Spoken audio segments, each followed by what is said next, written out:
I think what it boils down to is the fear. Mm-hmm. The fear that I felt was instilled in me by maybe one or two legal practitioners who were obviously very senior and very good at what they do.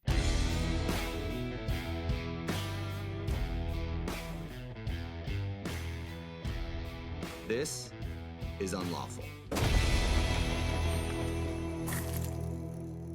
Welcome to Unlawful. I'm Brandon Renken, as always, and with me today is Amita Chohan. Amita is a lawyer out of Locke Lord's London office. We actually worked together when I was at Locke Lord, and interestingly, Amita was the very first person to contact me when the first few episodes of Unlawful came out and say, you know what, I want to be a part of this. And I was obviously super honored and humbled by the fact that anybody was watching it, but I was very excited to have new stories as well. So Amita, welcome to the show. Thanks. Happy to be part of it.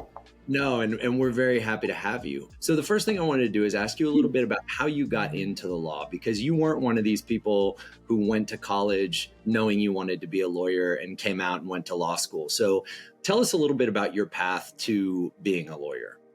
So I was a serious maths geek at school, but I always knew that I wanted to be a barrister. So I did law and business at university just to keep my options open. And during university, I thought, okay, well, I think the natural progression is if you want to get into law, you've got to do the bar exams if I want to be a barrister. Then I did bar school. What is that? Sorry to interrupt, but for our non-British viewers, what is that? Bar school is so you do 1 year of studying at the bar, which is the qualification, the vocational course that you do to so that you're called to the Bar of England and Wales. It's called a barrister at law. You become a barrister at law at the end of that year when you're called to the bar. But then you have to undertake pupillage to be able to actually have the practicing certificate, which is a year's worth of training with a barrister in chambers or outside of chambers. And pupillage is like on the job training. It's like an apprenticeship, right? Yeah, it's just super difficult to get pupillage. I can imagine. It's extremely competitive. So my journey into the career at the bar is actually quite unique from that point onwards, because I worked at a tax litigation firm as a paralegal. Then I moved on to a US firm where they do investigations and disputes that involved offshore and onshore work. I was there for 2.5 years, and it's only during the second year of me being at that firm that I applied for pupillage, and I got my pupillage. But even that in itself was a very unique pupillage, because I did half of the pupillage in Jersey, in the Channel Islands. And you say Jersey, I think about 2/3 of the people watching this thought that you meant New Jersey, right? No. Maybe I'm the dumb one, but you said that. Where are the Channel Islands? Where's Small Jersey? Island next to France, and just not like an hour away from England, but Still tropical. So I did 6 months in Jersey for my pupillage. I then moved back to London and did 6 months in chambers. The only place I applied to that was very unique was this place in Jersey, because all of my other pupillage applications were for chambers in London. I thought, why not? I've been working at a firm where I've got offshore experience, and then I managed to get it, and it turned out to be one of the best experiences ever. Well, it's interesting because even just taking that chance is kind of an unlawful moment. For me, when I finished my first 6 months in Jersey, I was already offered a contract to come back to work in Jersey, which was amazing because I did my pupillage in chambers, and then I had this exciting career ahead of me in Jersey practicing as an English barrister. So I thought, why would I not want to go back to the firm that I trained with? Head back to Jersey, right? Precisely. So you did that, right? So how'd you end up back in London at Locke Lord?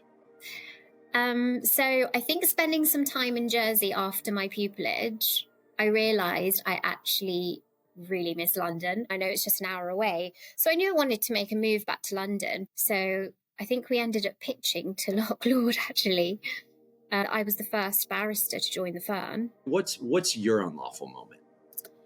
My unlawful moment relates to my journey into my career as a barrister.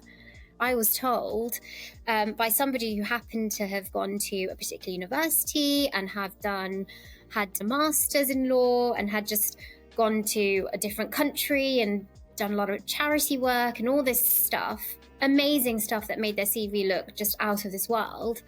And they said to me, you know, if you really want to make it into law, whether it be solicitor or barrister, you definitely need to have a master's in law. Otherwise, you need to really reconsider your goals. Sure. And I think that it sounds like a really theoretical piece of advice to give to somebody. And it sounds like I feel like I'm silly when I'm talking about it. I feel like, why did I even listen to that?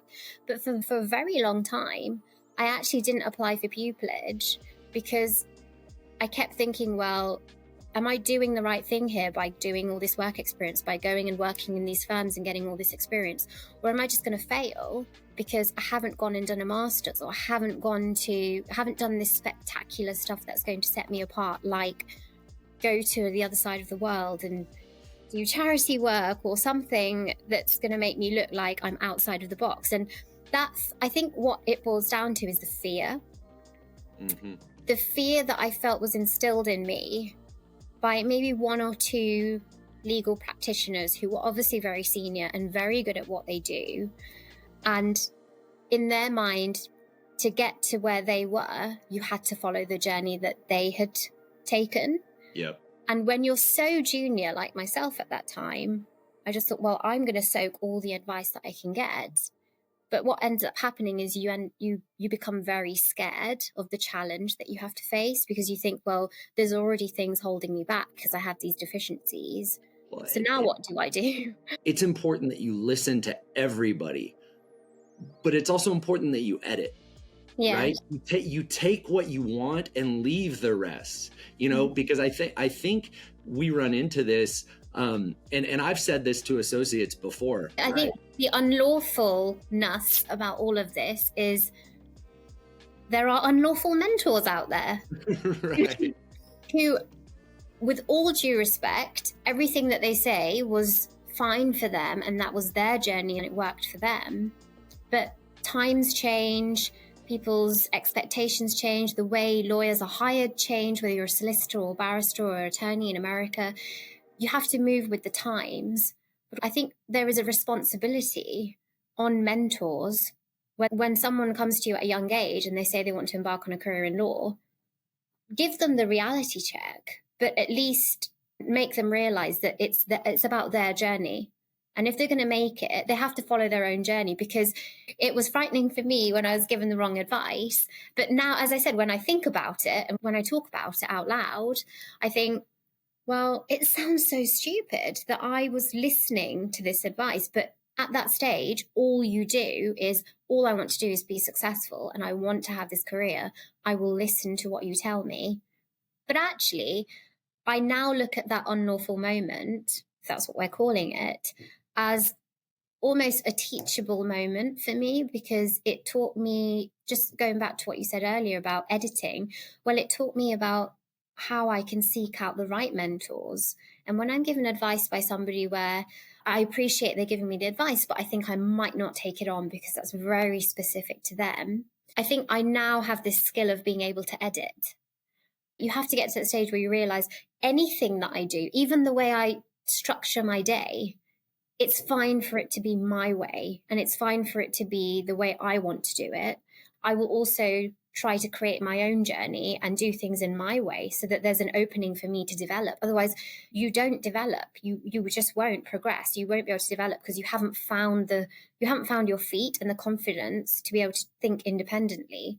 And honestly, Amita, I think that learning to do it your way or my way or one's way, right? Yeah. I think that lesson is the perfect moment to end your unlawful moment on, because I think it gets right to the heart of not only what we've been talking about, but what has made and will continue to make you so successful.